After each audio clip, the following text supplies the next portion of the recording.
what the news is telling us. So all over the news.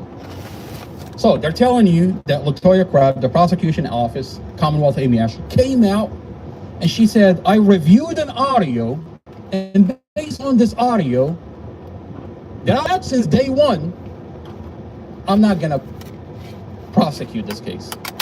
Why did it take you 2 years to review this audio?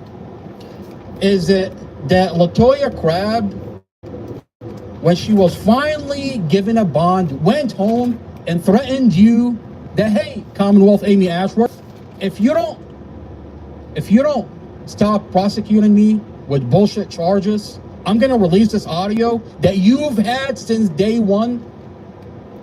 Is that a scenario that we have coming out of Prince William County?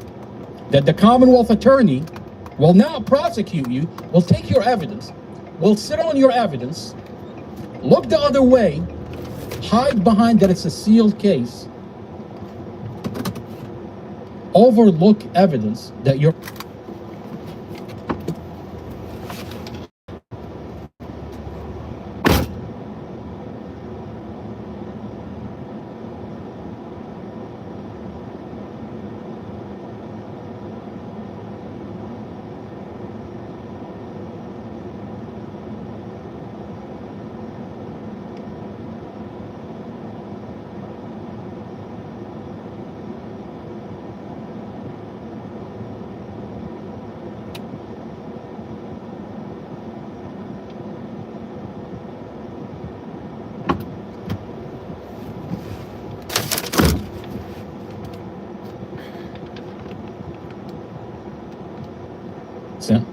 But when you do access this evidence and threaten the Commonwealth attorney to release it, she's going to tell you, wait, I'm going to drop the charges. Is that what's coming out of the Latoya Crab case? Let's watch what they're telling us all over the news.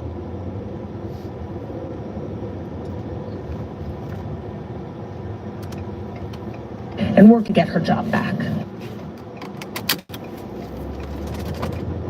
In the big story tonight, a stunning reversal. All charges dropped against the Manassas woman accused of murdering her own husband. And tonight, prosecutors say newly uncovered evidence prohibits them from moving forward with a case against Latoya Crab. Sydney Persing just sat down with Crab's mother. She's in Manassas with everything we know. Since she was arrested, Latoya Crab has maintained she is a victim of domestic violence who shot her husband in self-defense. Now, nearly 2 years later, prosecutors have dropped the murder charge against her, admitting a newly discovered audio recording could support her claim. Look, she's either guilty or innocent. She's either guilty or innocent. If you're telling me that she's guilty, why are we not prosecuting Latoya Crab? Why is she not going to trial and prosecuting her? Now, if she's guilty and our Commonwealth attorney is letting out a guilty person, that's a problem. Which one is it? Is she guilty or is she innocent? You've held her for 2 years. You have ongoing charges of murder for 2 years. So you must have thought she was guilty. After 2 years, you're just going to come out and say, oops, she's innocent. We're going to release her. Which thing? You're telling us there's an audio involved. Well, you've had her laptop for 2 years. Why now? Why not 2 years ago? So you're telling me you've had a specific audio that shows, but you still prosecuted her? You still had the charges against her for 2 years? You've locked her up? You've denied her multiple times?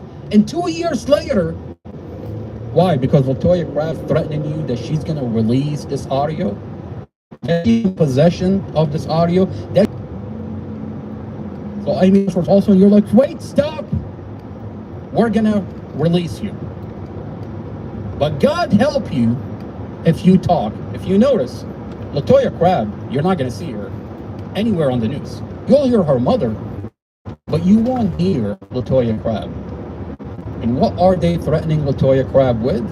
If you talk, we will come after you. In October 2024, police arrested Latoya Crab, a military pharmacist and mom of 3, accused of shooting her husband Curtis dead in their Brinkley Lane home. Today, nearly 22 months later, prosecutors dropped her murder charge. I just wish they would have did the right thing in the beginning. Latoya and her mother, Marilyn Martin, always maintained she'd shot Curtis in self-defense. He'd been threatening, they said, after she asked for a divorce. The night of the shooting, Latoya claimed he tried to attack her in the basement, the rest of the family upstairs. If she had not shot him, she would have been dead. Those children would have been dead. He would have definitely killed me. She definitely saved our lives. But prosecutors didn't buy that defense, at least not initially. Now, though, they say they've decrypted a 5-hour-long audio recording. Decrypted? Decrypted an audio that's on her laptop that you've had since day one? What are we talking about? Off of Latoya's laptop from that night. We were going to go get a restraining order the next day. So she wanted the recording to back up us getting a restraining order. Prosecutors didn't say specifically what was on the recording, just that they can't now ethically continue to trial. Marilyn told me she's not heard it yet, but was told what's on it. You could clearly hear him threatening her and opening the knife, and he's coming towards her, and then you hear a shot. Marilyn doesn't understand why it took so long for investigators to decrypt the file, but said she believes it sends a clear and dangerous message. The mother doesn't know why it took Amy Ashworth 22 months for Amy Ashworth to drop the charges. Well, I'll tell that mother what's going on.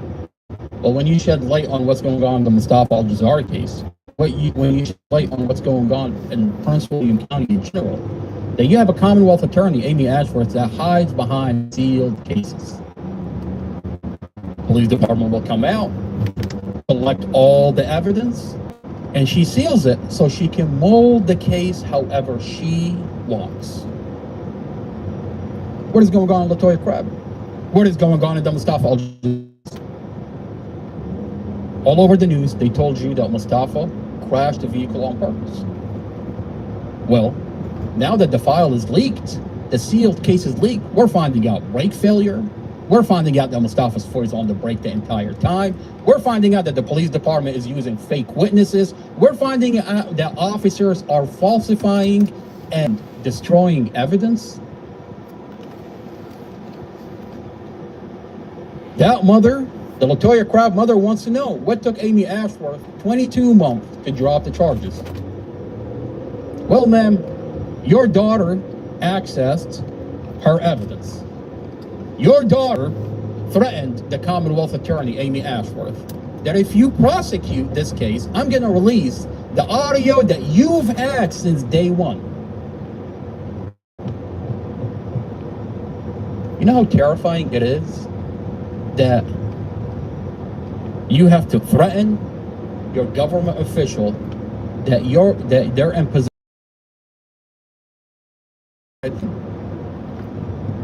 You want to talk about a safe community? How could you have a safe community when the people in charge, the individuals in charge, are committing the crime? They've had evidence that this lady is innocent since day one. They still locked her up. They denied her bond multiple times, and they held the charges for 2 years. But they've had evidence that she's innocent since day one. The survivors, you don't have the right to fight. Now, should any additional evidence change their mind, prosecutors could try to recharge Latoya. Understandably, she was not up for interview tonight, but her mother told me she is focused now on healing from this trauma. Listen to what the news is telling you. That Commonwealth attorney, if she wants, she can bring the charges. Latoya Crab doesn't want to talk. She's nowhere on the news. She doesn't want to talk. Would you not want to talk after the county falsely charge you with a crime, lock you up, hold you in jail, deny you a bond multiple times? Would you not want to talk and tell your story? But here, Latoya Crab is not telling her story. Why? Well, the news is telling us. Commonwealth Amy Ashworth says, if you come out against this county and tell your story, We're going to bring the charge. It shed light on what else are they doing in this county. What else is Commonwealth Amy Ashworth doing in this county? I mean, you got the Latoya Crab case. You got the Tatiana David case. You got the Juan Campos case. I mean, what they're doing in the Mustafa Alazari case doesn't happen in a vacuum. In the Mustafa Alazari case doesn't happen in a vacuum. If you're falsifying a case, that means you've been doing it and you're still doing it. Before we dive into this podcast, what we're going to talk about today is the motion to dismiss. But to really understand the motion to dismiss, we have to get to know the officer involved, Officer Chad Mason. Who is Officer Chad Mason? What do we know about him? What is the history of Chad Mason? What did he do on the scene when he handled Mustafa's dash camera? Mustafa Alazari has a dash camera inside his vehicle. Now, this is a vehicle accident. The county says it's not a car accident. They tell you that this collision is not a vehicle accident. All over the news, they told you that Mustafa crashed his vehicle on purpose. They told you that he murdered his family on purpose. That he didn't do anything to avoid a vehicle accident. Wait a minute.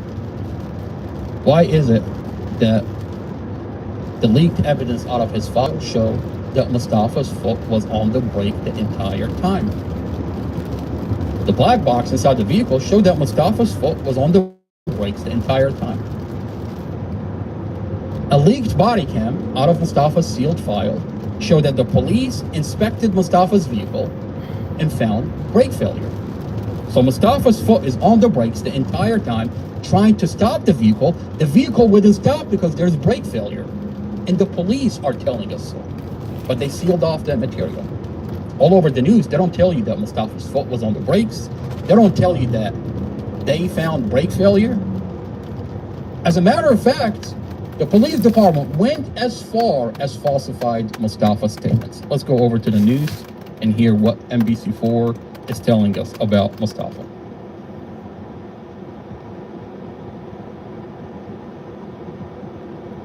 On 4 tonight, there are new questions being raised in the case of a man charged with murder for a crash that killed his girlfriend and her 5-year-old daughter last year.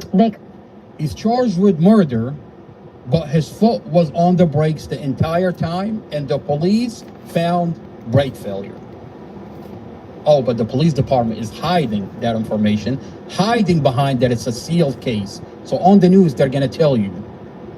They're not going to tell you what they found. They're not going to tell you that they found evidence that this is a vehicle accident, that Mustafa did everything he can to avoid a vehicle accident. They're not going to tell you that. It come after Prince William's police chief ruled the investigating officer had violated department policy. Northern Virginia Bureau Chief Julie Carey spoke to the driver's defense attorney about why he thinks the finding casts doubt on the case.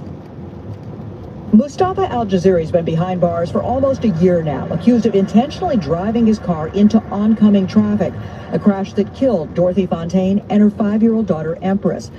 Initially charged with manslaughter, the charges were later upgraded to second-degree murder. Alazari's family insists the crash was an accident. The defendant's brothers filed an internal affairs complaint with the Prince William County Police, alleging the investigating officer, quote, falsified a portion of his police report to say that the couple was arguing before the crash. Alazari's brother provided a taped version of a phone conversation that contradicted portions of the written police report. Last month, the Alazari family received this brief letter from Prince William Police Chief Peter Newsham reading, "The investigation revealed that Master Police Officer Drum violated department policy. Therefore, appropriate corrective action has been taken." So on top of his foot being on the brake, on top of police department found brake failure, now what's coming out of the case is that the main investigator falsified Mustafa's statements. What does that mean? The investigator wrote in his police report that Mustafa, you told me you were arguing inside the vehicle. When you listen to the audio, Mustafa never said that. The officer put that in the police report. So you have the foundation of the case falsified. You, the officer, the main officer, falsified Mustafa's statements. Alazari hired a new defense attorney, Blake Weiner, who tells me he specializes in police misconduct cases. The police report talks about my client saying, I know what happened. He didn't say that. The police report also says that they were arguing in the car.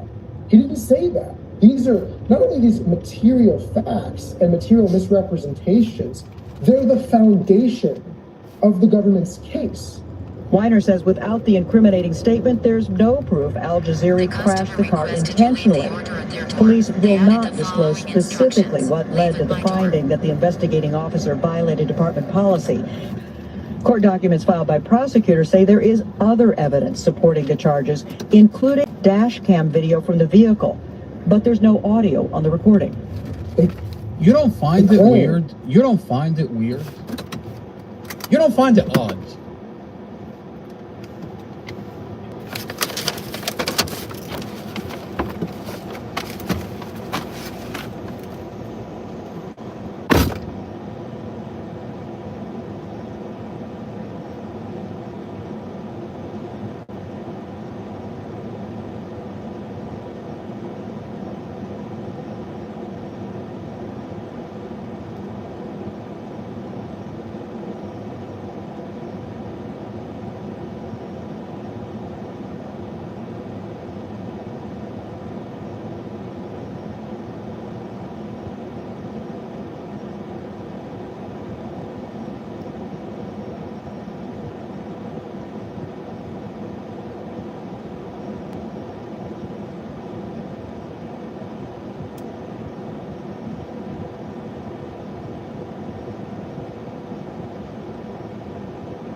Convenient for the prosecution that the audio on the dash camera just goes missing. So wait a minute. So you have an investigator that falsifies Mustafa's statements, and he says, Mustafa, you told me you were arguing inside the vehicle. Wait a minute. And conveniently for the prosecution, the audio goes missing. Well, we're gonna find out. We're gonna take you to the scene. We're going to take you to the scene and find out the officer that handled Mustafa's dad. What happened on the scene? What did the officer that handled Mustafa's dash camera on the scene, how did he handle Mustafa's dash camera? There was a motion to dismiss that was filed in Mustafa's case. We're going to go into the transcript and find out what did Officer Chad Mason, the officer that handled Mustafa's dash camera, say. Did he have 4 different stories to how he handled Mustafa's dash camera? Did this officer take possession of Mustafa's dash camera without a warrant? What happened to the chain of custody? Did this officer violate department policy? Is department policy for him was simply to package his dash camera, not touch it, package it, and send it off to digital forensic, and instead he's the one that accessed it? These are all questions that we have for Commonwealth Amy Ashworth about her officer that handled the dash camera, because mysteriously, conveniently, the audio is missing for the prosecution. How convenient. I mean, if I was the prosecutor and I was prosecutor Mustafa, I have one officer that falsifies Mustafa's statements. I have another officer that removes the audio. How convenient for me being a prosecutor. How convenient, Prosecutor Commonwealth Amy Ashworth. They don't have audio of the dash camera, but here they are telling the public they were arguing. So if they don't have audio, and my client didn't say they're arguing despite the police report saying so, what's the basis? We don't know. Why? We don't know. Okay? What's their basis? The foundation of the case is false. That you, Mustafa, told me you were arguing inside the vehicle. Now, the most important motion that was filed in the Mustafa Alazari case is the motion to dismiss. The motion to dismiss focuses on the audio. There's a dash camera in Mustafa's vehicle. Commonwealth Amy Ashworth, we just heard Commonwealth Amy Ashworth. What was the motion to dismiss built on? Blake Weiner, 2024, filed a motion to dismiss. Let's go over to what Blake Weiner filed in court. Mustafa's motion to dismiss was built on this case law. California versus Trombetta. This is the foundational case for destroyed evidence that was apparently exculpatory before it was destroyed. Now, Trombetta, California versus Trombetta, the evidence that's being destroyed, Mustafa's lawyer argued in court that the police department, specifically Officer Chad Mason, destroyed the audio on the dash camera. Now, for this motion to get passed, that piece of evidence, which is the audio, has to be important evidence, has to be exculpatory. In legal terms, exculpatory means important. Now, this is the Supreme Court held that due process required preservation when the evidence had exculpatory value that was apparent before it was destroyed. Now, that's essential because was the dash camera central to finding out what happened in this case? Is the dash camera, well, the dash camera, if we had the audio to this dash camera, would it tell us what happened in this case? Well, listen to the charges. Listen to what they're charging Mustafa with. They're telling you that Mustafa was arguing inside the vehicle, and that Mustafa, because he was arguing with his girlfriend, crashed the vehicle. Well, wouldn't you agree if the audio came out, it would tell you